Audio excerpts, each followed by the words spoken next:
40살이 넘어서야 비로소 나는 밤이 무엇인지 알게 되었습니다. 젊었을 때의 밤은 그저 다음 날을 위한 준비였습니다. 눈을 감으면 곧 아침이 왔고 아침이 오면 해야 할 일들이 기다리고 있었습니다. 그런데 나이가 들수록 밤은 달라집니다. 밤은 더 이상 다음을 향한 통로가 아니라 지나온 모든 것들이 조용히 떠오르는 시간이 됩니다. 그 고요함 속에서 나는 처음으로 스스로에게 물었습니다. 지금 이 순간 내 곁에 누가 있는가? 그리고 내가 정말로 마지막 눈을 감는 그 순간에 누가 그 자리에 남아있을 것인가? 나는 105년을 살았습니다. 전쟁을 보았고 가난을 겪었고 이 나라가 폐허에서 일어서는 것을 지켜보았습니다. 수많은 사람들의 탄생과 죽음을 곁에서 보았습니다. 그리고 그 긴 세월 동안 내가 가장 많이 들어온 말이 있습니다. 딸이 있으면 노후는 걱정 없어. 아들보다 딸이 낫다. 며느리보다 딸이 낫다. 딸이 효도한다. 딸이 챙겨준다. 이 말을 얼마나 많이 들었는지 모릅니다. 그리고 나는 오늘 그 말이 틀렸다고 말씀드리려 합니다. 틀렸다는 것은 딸이 나쁘다는 뜻이 아닙니다. 딸이 덜 사랑한다는 뜻도 아닙니다. 다만 그 말 속에 담긴 기대, 즉 내가 늙고 약해졌을 때 나를 지켜줄 사람이 자녀일 것이라는 그 기대가 근본적으로 잘못된 방향을 향하고 있다는 것입니다. 그 기대는 당신을 보호하지 못합니다. 오히려 당신을 더 깊은 외로움 속으로 이끌 뿐입니다. 내 오랜 친구 중 한 명은 평생 딸 하나를 위해 살았습니다. 좋은 학교, 좋은 혼처, 넉넉한 혼수. 그는 늘 말했습니다. 내 딸은 달라. 절대 나를 두고 떠나지 않을 거야. 딸은 정말 좋은 아이였습니다. 착하고 따뜻하고 아버지를 사랑했습니다. 그런데 딸이 결혼을 하고 아이를 낳고 자신의 삶이 생기면서 조금씩 멀어졌습니다. 나쁜 마음이 있어서가 아니었습니다. 그것이 삶의 방향이었습니다. 새 가정을 이루고 새 역할을 맡고 새 책임을 지는 것, 그것이 자녀가 살아가야 하는 방식입니다. 그 친구는 배신당했다고 느꼈습니다. 그런데 나는 그것이 배신이 아니라는 것을 압니다. 그것은 단지 삶이 원래 흘러가는 방향이었을 뿐입니다. 문제는 딸에게 있지 않았습니다. 문제는 잘못된 곳에 걸어둔 기대였습니다. 우리는 오랫동안 노후를 자녀에게 맡겨왔습니다. 유교적 가르침이 그랬고 사회가 그랬고 우리 부모님이 그랬습니다. 그런데 세상이 바뀌었습니다. 구조가 바뀌었습니다. 그런데도 우리 마음속의 기대는 바뀌지 않았습니다. 그 간극에서 수많은 노인들이 쓸쓸히 무너지고 있습니다. 나는 그 쓸쓸함을 알고 있습니다. 나도 겪어봤기 때문입니다. 하지만 오늘 내가 말씀드리고 싶은 것은 단순한 경고가 아닙니다. 나는 당신에게 진짜 이야기를 하고 싶습니다. 노년의 진정으로 당신 편이 되어주는 사람이 누구인지 105년을 살아온 사람으로서 조용히 그러나 분명하게 말씀드리겠습니다. 그 사람은 단 한 명입니다. 그리고 그 사람은 아마 지금 이 순간에도 당신 곁에 있을지 모릅니다. 다만 우리가 그 사람을 너무 오래, 너무 당연하게 여겨왔을 뿐입니다. 내가 젊었을 때 우리 동네에 아이를 내 키우는 집이 있었습니다. 아들 셋에 딸 하나였는데 그 집 어머니는 늘 이렇게 말했습니다. 아들 셋보다 딸 하나가 낫다. 동네 사람들도 고개를 끄덕였습니다. 딸은 살뜰하고, 딸은 자주 연락하고, 딸은 부모 마음을 안다고 그 말이 틀리지는 않았습니다. 적어도 그 딸이 결혼하기 전까지는. 딸이 서울로 시집을 가고 나서 그 어머니는 처음에는 괜찮다고 했습니다. 자주 전화도 오고 명절에는 꼭 내려온다고 했습니다. 그런데 손자가 태어나고 사위의 직장 때문에 이사를 가고 딸도 바깥일을 시작하면서 연락이 조금씩 뜸해졌습니다. 일부러 그런 것이 아니었습니다. 딸은 그냥 살아가고 있었던 겁니다. 자신의 아이를 키우고 자신의 가정을 지키고 자신의 피로와 씨름하며 하루하루를 버티고 있었던 겁니다. 그런데 어머니의 눈에는 그것이 달리 보였습니다. 멀어지는 것으로 보였고 잊혀지는 것으로 느껴졌습니다. 그 어머니가 임종을 앞두었을 때 나는 그 집에 문병을 갔습니다. 딸은 와 있었습니다. 손을 잡고 울고 있었습니다. 그런데 어머니의 표정은 평온하지 않았습니다. 눈빛 어딘가에 오랫동안 쌓아온 무언가가 남아 있었습니다. 나는 그 눈빛을 지금도 잊지 못합니다. 그것은 원망이 아니었습니다. 해소되지 못한 기대였습니다. 이렇게까지 될 줄 몰랐다는 그 조용한 낙담이었습니다. 나는 그 순간을 보며 생각했습니다. 저 어머니는 나쁜 딸을 둔 것이 아니다. 저 딸은 불효자가 아니다. 단지 이 두 사람은 서로 다른 것을 기대하며 살아왔고 그 간극이 마지막 순간까지 좁혀지지 않은 것이다. 자녀는 부모를 사랑합니다. 그것은 의심할 여지가 없습니다. 그런데 그 사랑과 노년의 긴 밤을 함께 견뎌주는 것은 전혀 다른 이야기입니다. 사랑은 마음속에 있지만 노년의 동반은 몸과 시간과 일상을 함께 나누는 일입니다. 자녀는 당신을 사랑하지만 자신의 삶도 살아야 합니다. 그것은 자녀의 잘못이 아닙니다. 그것은 삶이 원래 그렇게 설계되어 있기 때문입니다. 새는 둥지에서 자랍니다. 그리고 때가 되면 날아갑니다. 그것이 새의 삶입니다. 부모는 그 둥지를 만든 사람입니다. 그런데 새가 날아간 뒤에도 여전히 그 둥지에 새가 돌아오기를 기다린다면 그것은 사랑이 아니라 기다림이 되어버립니다. 그 기다림이 쌓이면 외로움이 되고 외로움이 굳으면 상처가 됩니다. 나는 오랜 세월 교육자로 살면서 수많은 제자들을 길러냈습니다.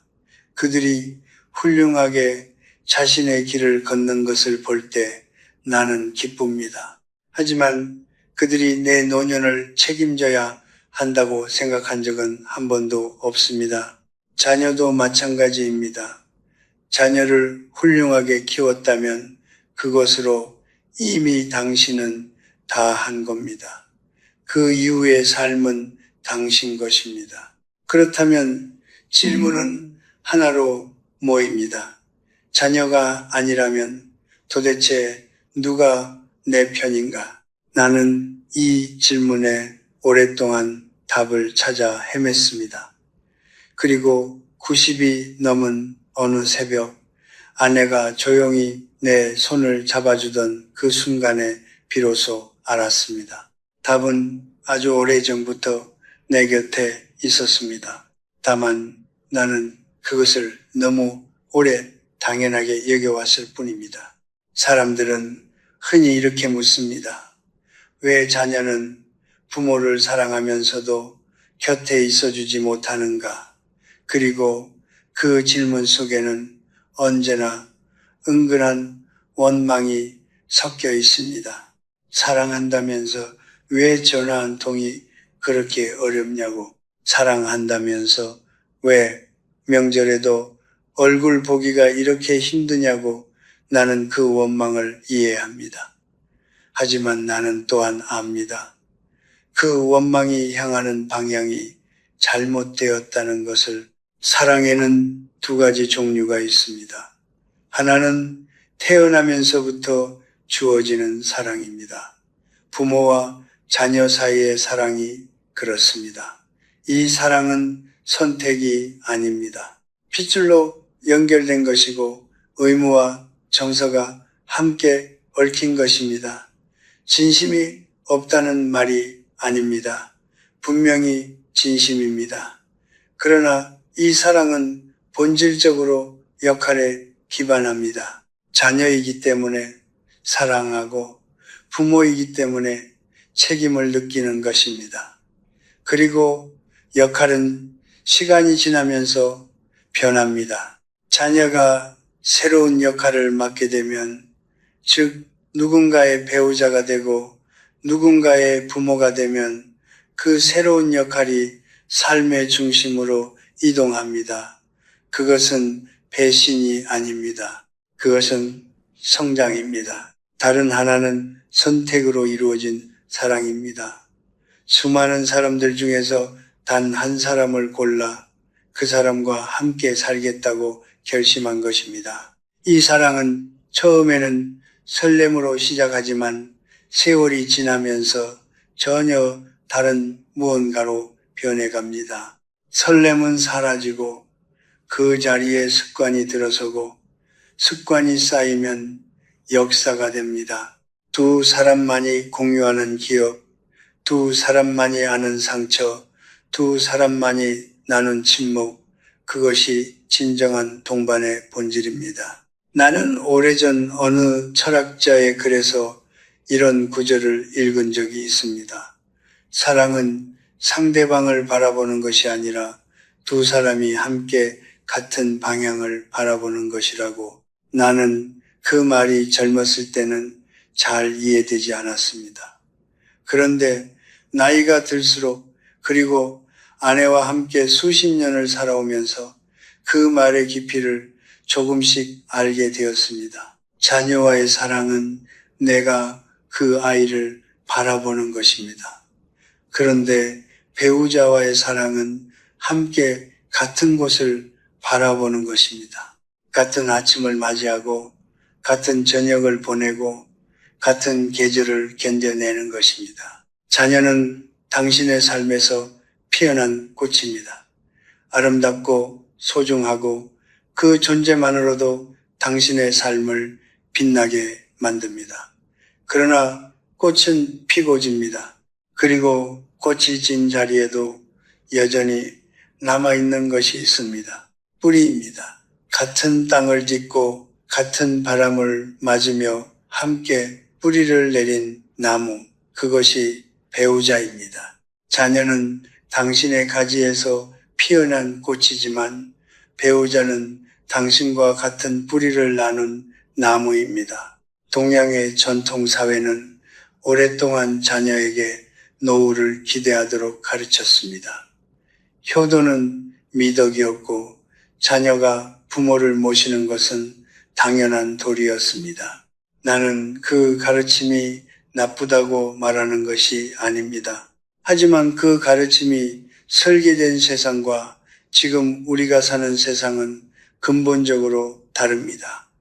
과거에는 한 집에서 3대가 함께 살았습니다. 지금은 자녀가 다른 도시, 때로는 다른 나라에 삽니다. 구조가 바뀌었는데 기대는 바뀌지 않으면 그 틈에서 반드시 상처가 생깁니다. 나는 수십 년간 대학에서 학생들을 가르치면서 한 가지 사실을 깨달았습니다. 사람은 누구나 자신의 삶을 살아야 한다는 것입니다. 그것은 자녀도 마찬가지입니다. 자녀에게 당신의 노후를 기대하는 것은 그 아이에게 자신의 삶을 온전히 살지 말라고 말하는 것과 다르지 않습니다. 그것은 사랑이 아닙니다.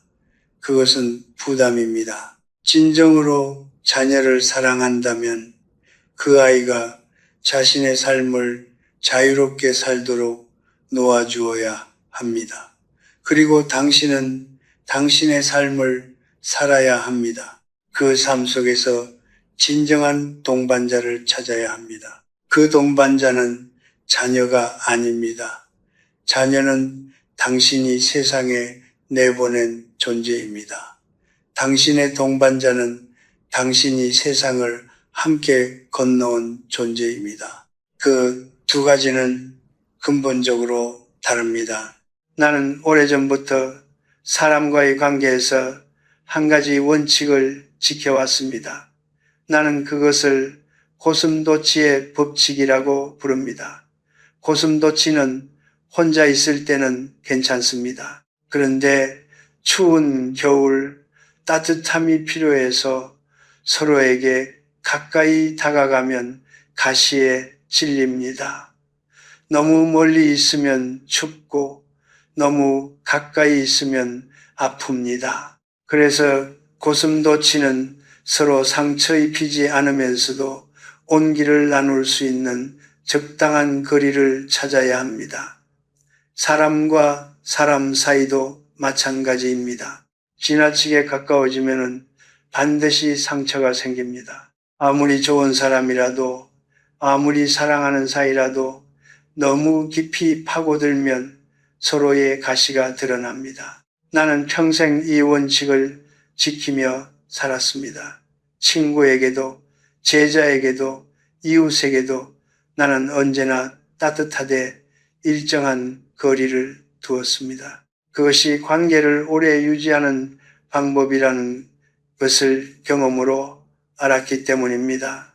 지나치게 기대하지 않으면 실망도 없습니다. 지나치게 의존하지 않으면 배신도 없습니다. 예의 바르되 거리를 두는 것, 그것이 세상을 살아가는 가장 현명한 방식이라고 나는 생각해 왔습니다. 그런데 105년을 살면서 나는 한 가지 예외가 있다는 것을 알게 되었습니다. 그 예외는 단 한 사람입니다. 배우자입니다. 배우자에게 고슴도치의 법칙을 적용하면 어떻게 됩니까? 처음에는 서로 상처 입히지 않아서 편안할 것입니다. 그런데 시간이 지나면서 두 사람 사이에는 서서히 벽이 생깁니다. 말하지 않아도 되는 것들이 쌓이고 굳이 꺼내지 않아도 되는 감정들이 묻힙니다. 그렇게 10년이 지나고 20년이 지나고 30년이 지나면 두 사람은 같은 집에 살면서도 서로에게 낯선 사람이 됩니다. 몸은 가까이 있지만 마음은 멀어진 것입니다. 그것이 노년의 가장 깊은 외로움입니다. 나는 그런 부부를 많이 보았습니다. 겉으로는 아무 문제가 없어 보입니다. 싸우지도 않고 서로를 무시하지도 않습니다. 그런데 한 사람이 병에 걸리거나 한 사람이 먼저 세상을 떠나고 나면 남겨진 사람은 이렇게 말합니다. 우리가 그동안 왜 그렇게 살았을까? 하고 싶은 말이 그렇게 많았는데 왜 그 말을 하지 않았을까? 시간이 그렇게 많았는데 왜 그 시간을 제대로 쓰지 못했을까? 그 후회는 어떤 후회보다도 깊고 오래 갑니다. 왜냐하면 다시는 돌아갈 수 없기 때문입니다. 배우자와의 관계에서 거리를 두는 것은 신중함이 아닙니다. 그것은 두려움입니다. 상처받을까봐, 약한 모습을 보일까봐, 내 진짜 모습이 드러날까봐 두려워서 벽을 쌓는 것입니다. 그런데 그 벽이 당신을 보호하는 것이 아닙니다. 그 벽이 당신을 가두는 것입니다. 그 벽 안에서 당신은 점점 더 혼자가 됩니다. 진정한 용기는 무서운 적과 맞서는 것이 아닙니다. 진정한 용기는 내가 가장 믿는 사람 앞에서 나의 약함을 드러내는 것입니다. 아프다고 말하는 것, 외롭다고 말하는 것, 미안하다고 말하는 것, 고맙다고 말하는 것, 이 말들이 그렇게 어렵습니다. 그런데 이 말들을 할 수 없다면 당신 곁에 사람이 아무리 많아도 당신은 혼자입니다. 나는 살면서 많은 것을 잃었습니다. 재산도 잃어보았고, 건강도 잃어보았고, 소중한 친구들도 먼저 보냈습니다. 그런데 그 모든 상실 중에서 가장 두려운 상실은 따로 있었습니다. 그것은 내 곁에 사람과 함께 있으면서도 진정으로 연결되지 못하는 것이었습니다. 몸은 가까이 있는데 마음이 닿지 않는 것, 그 거리감이 주는 외로움은 혼자 있을 때의 외로움보다 훨씬 더 고통스럽습니다. 그래서 나는 오늘 이 말씀을 드리고 싶습니다. 세상 모든 사람에게는 고슴도치의 법칙을 지키십시오. 예의 바르되 거리를 두십시오. 기대하되 의존하지 마십시오. 그런데 단 한 사람, 당신이 평생을 함께하기로 선택한 그 사람에게만은 그 법칙을 내려놓으십시오. 그 사람 앞에서만큼은 가시를 거두십시오. 그것이 두렵다는 것을 나도 압니다. 그런데 그 두려움을 넘어서는 것, 그것이 노년을 진정으로 살아내는 가장 중요한 용기입니다. 당신은 지금 이 순간 누군가와 함께 밥을 먹고 있습니까? 혹은 오늘 아침 눈을 떴을 때 곁에 누군가가 있었습니까? 그 사람이 누구인지 생각해 보십시오. 그 사람과 함께한 시간이 얼마나 됩니까? 10년입니까? 20년입니까? 혹은 그보다 더 됩니까? 나는 지금 그 시간의 무게에 대해 이야기하고 싶습니다. 나는 아내와 수십 년을 함께 살았습니다. 젊었을 때는 그 시간이 그냥 흘러갔습니다. 아침에 일어나 밥을 먹고 일을 하고 저녁에 돌아와 잠을 자는 것, 그것이 반복되었습니다. 특별할 것도 없었고 새로울 것도 없었습니다. 그런데 나이가 들면서 나는 그 평범한 반복 속에 얼마나 깊은 것이 쌓여 있었는지를 알게 되었습니다. 우리는 함께 수만 번의 식사를 했습니다. 수만 번의 아침을 맞았습니다. 수만 번의 밤을 함께 넘겼습니다. 그 시간들이 쌓여서 무엇이 되었는가? 그것은 단순한 습관이 아니었습니다. 그것은 역사였습니다. 두 사람만이 공유하는 세상 어디에도 같은 것이 없는 단 하나의 역사였습니다. 사람들은 사랑을 이야기할 때 설렘을 말합니다. 처음 만났을 때의 두근거림, 처음 손을 잡았을 때의 떨림, 처음 함께한 저녁의 따뜻함. 그런데 나는 이제 압니다. 그것은 사랑의 시작일 뿐입니다. 진짜 사랑은 그 설렘이 사라진 자리에서 자라납니다. 설렘이 없어도 곁에 있는 것, 기대하지 않아도 손을 내미는 것, 아무 말이 없어도 서로의 숨소리만으로 위로가 되는 것, 그것이 긴 세월을 함께한 사람만이 나눌 수 있는 사랑입니다. 나는 그것을 증언이라고 부릅니다. 배우자는 당신의 삶을 처음부터 끝까지 지켜본 유일한 증인입니다. 당신이 가장 자랑스러웠던 순간을 본 사람이고 당신이 가장 무너졌던 순간을 본 사람입니다. 당신이 울었던 밤을 기억하는 사람이고 당신이 웃었던 아침을 기억하는 사람입니다. 자녀는 당신의 일부를 압니다. 친구는 당신의 어떤 면을 압니다. 그런데 배우자는 당신의 전부를 보았습니다. 그리고 그 전부를 보고도 떠나지 않은 사람입니다. 그것이 얼마나 깊은 일인지 우리는 너무 오래 당연하게 여겨왔습니다. 철학자 마르틴 부버는 인간의 관계를 두 가지로 나누었습니다. 나와 그것의 관계, 그리고 나와 너의 관계. 나와 그것의 관계는 상대방을 수단으로 보는 것입니다. 유용하면 가까이 하고 필요가 없어지면 멀어지는 것입니다. 나와 너의 관계는 상대방을 그 자체로 온전한 존재로 바라보는 것입니다. 이 관계에서는 상대방의 쓸모가 아니라 존재 자체가 소중합니다. 나는 평생 많은 나와 그것의 관계를 맺어왔습니다. 그것이 세상을 살아가는 방식이기도 했습니다. 그런데 진정한 나와 너의 관계, 그 관계를 50년 이상 유지해 온 사람이 있다면 그것이 바로 배우자입니다. 우리가 나이 들면서 잃는 것들이 있습니다. 체력을 잃고 기억을 잃고 예전에 즐기던 것들을 하나씩 잃어갑니다. 그런데 그 상실의 시간 속에서도 여전히 남아있는 것이 있습니다. 오랜 세월을 함께한 사람과의 기억입니다.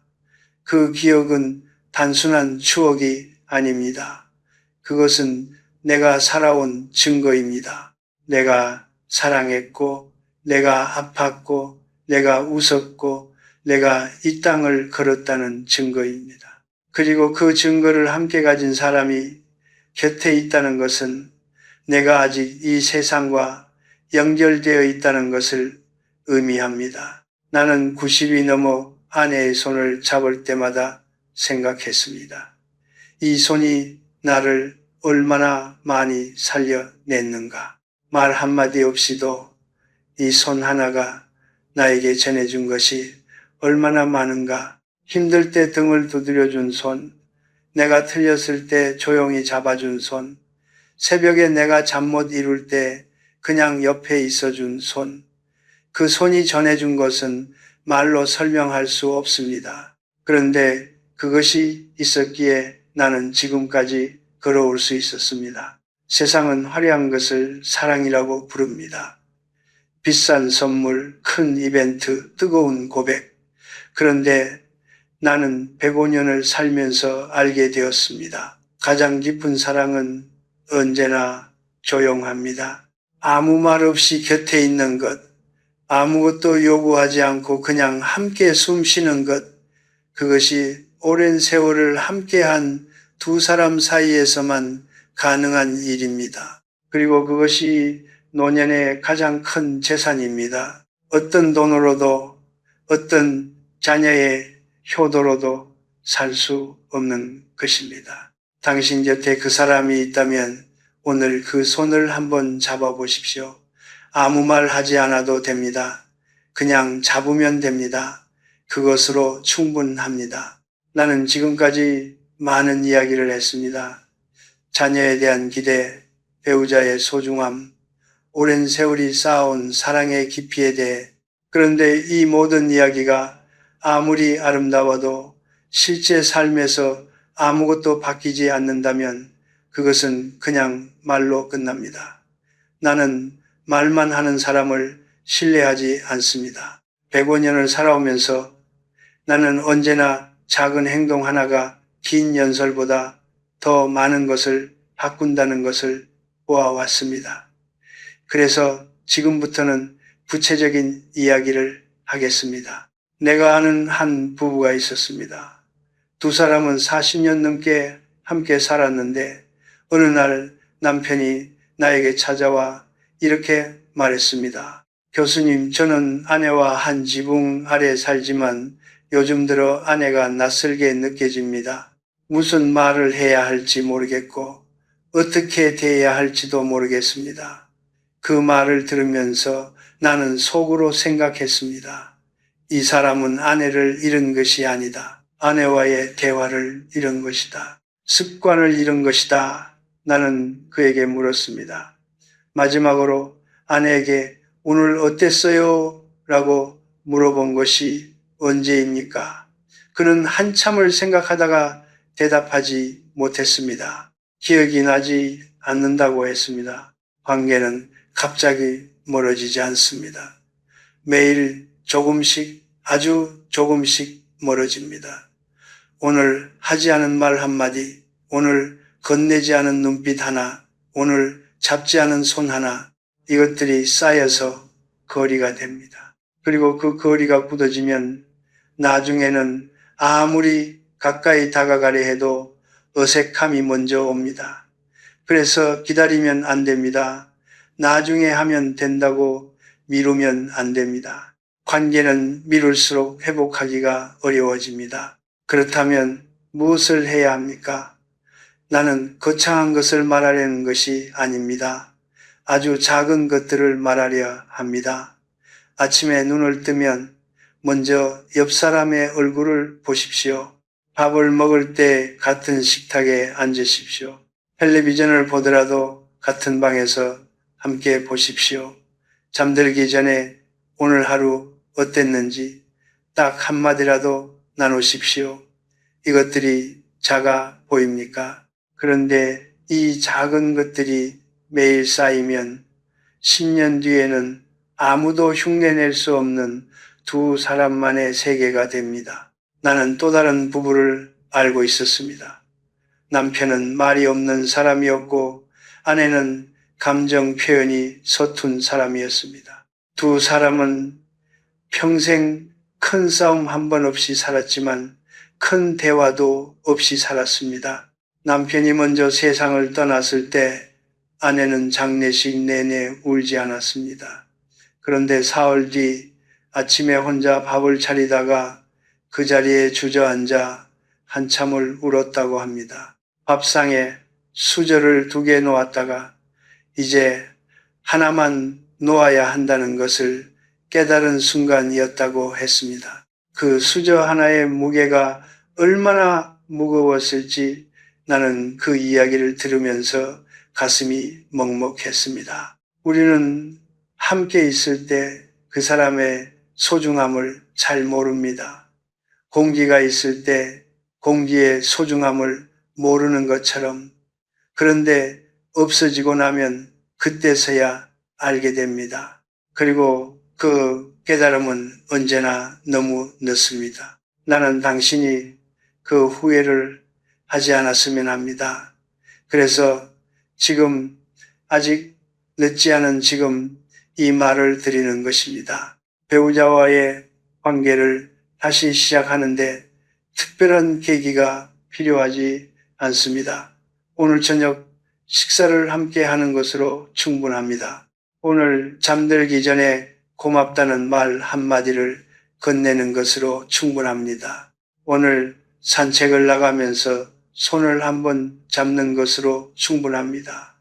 관계는 언제나 작은 것에서 다시 시작됩니다. 그리고 그 작은 것을 오늘 시작한다면 당신의 노년은 달라집니다. 나는 강의실에서 평생을 보냈습니다. 수천 명의 학생들에게 수많은 것을 가르쳤습니다. 철학을 가르쳤고 역사를 가르쳤고 인간에 대해 가르쳤습니다. 그런데 지금 이 나이에 돌아보면 내가 가장 중요하게 가르쳤어야 했던 것은 따로 있었습니다. 그것은 곁에 있는 사람을 당연하게 여기지 말라는 것이었습니다. 오늘 함께 밥을 먹는 그 사람이 내일도 거기 있을 것이라고 장담하지 말라는 것이었습니다. 시간은 우리가 생각하는 것보다 훨씬 빠르게 흐릅니다. 그리고 어떤 시간은 한번 지나가면 다시 돌아오지 않습니다. 지금 당신 곁에 그 사람이 있다면 오늘을 낭비하지 마십시오.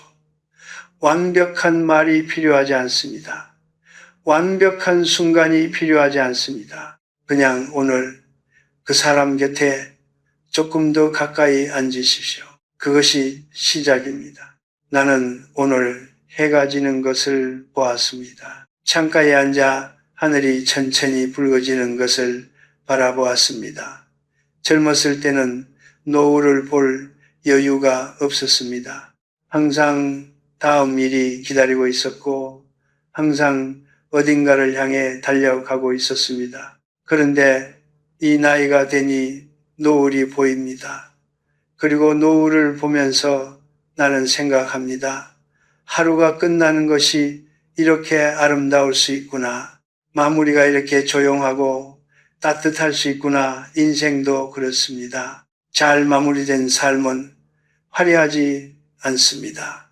그것은 노을처럼 조용하고 따뜻하고 그 자리에 있어준 사람들을 붉게 물들입니다.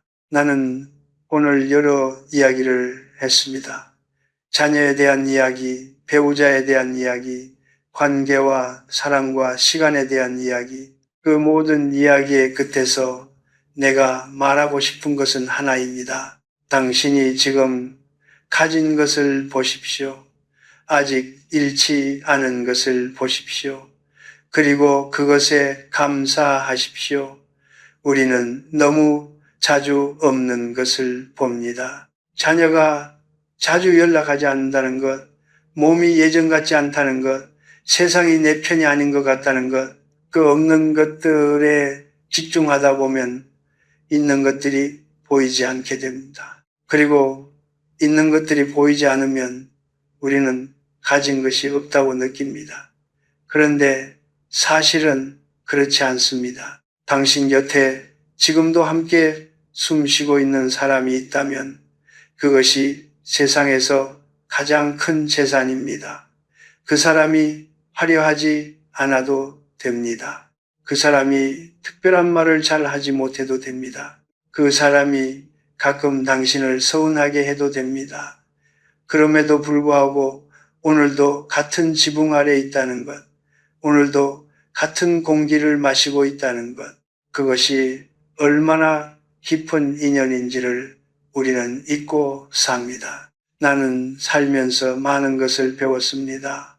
철학책에서 배운 것도 있고 강의실에서 배운 것도 있고 제자들에게서 배운 것도 있습니다. 그런데 가장 중요한 것들은 언제나 책 밖에서 배웠습니다. 아내가 아무 말 없이 따뜻한 차 한 잔을 건네줄 때, 새벽에 내가 잠 못 이루고 뒤척일 때 조용히 손을 얹어줄 때, 내가 틀렸는데도 끝까지 내 편이 되어줄 때, 그런 순간들이 쌓여서 나라는 사람이 만들어졌습니다. 그런 순간들이 없었다면 나는 지금 이 자리에 없었을 것입니다. 인생은 결국 관계입니다. 우리가 무엇을 이루었는가가 아니라 우리가 누구와 함께 있었는가가 삶의 질을 결정합니다. 좋은 집에 혼자 사는 것보다 낡은 집에서 사랑하는 사람과 함께 사는 것이 낫습니다. 화려한 자녀의 성공을 멀리서 바라보는 것보다 조용한 저녁 식탁에서 배우자와 마주 앉는 것이 더 따뜻합니다. 세상이 당신을 알아주지 않아도 단 한 사람이 당신을 알아준다면 그것으로 충분합니다. 그 한 사람이 바로 당신의 배우자입니다. 나는 이제 많은 날이 남지 않았다는 것을 압니다. 그것이 두렵지 않습니다. 105년을 살면서 나는 죽음이 끝이 아니라는 것을 알게 되었습니다. 죽음은 그냥 다른 형태의 이어짐입니다. 내가 두려운 것은 죽음이 아닙니다. 내가 두려운 것은 살아있는 동안 제대로 살지 못하는 것입니다. 사랑해야 할 때 사랑하지 못하는 것, 감사해야 할 때 감사하지 못하는 것, 곁에 있어야 할 때 다른 곳을 보는 것, 그것이 진정한 낭비입니다. 지금 이 글을 읽고 있는 당신에게 묻고 싶습니다. 오늘 하루 당신은 곁에 있는 사람에게 얼마나 가까이 있었습니까? 오늘 하루 당신은 그 사람의 얼굴을 얼마나 오래 바라보았습니까? 오늘 하루 당신은 그 사람에게 당신이 느끼는 것을 얼마나 솔직하게 전했습니까? 만약 오늘 하지 못했다면 오늘 밤 자기 전에 하십시오. 내일로 미루지 마십시오.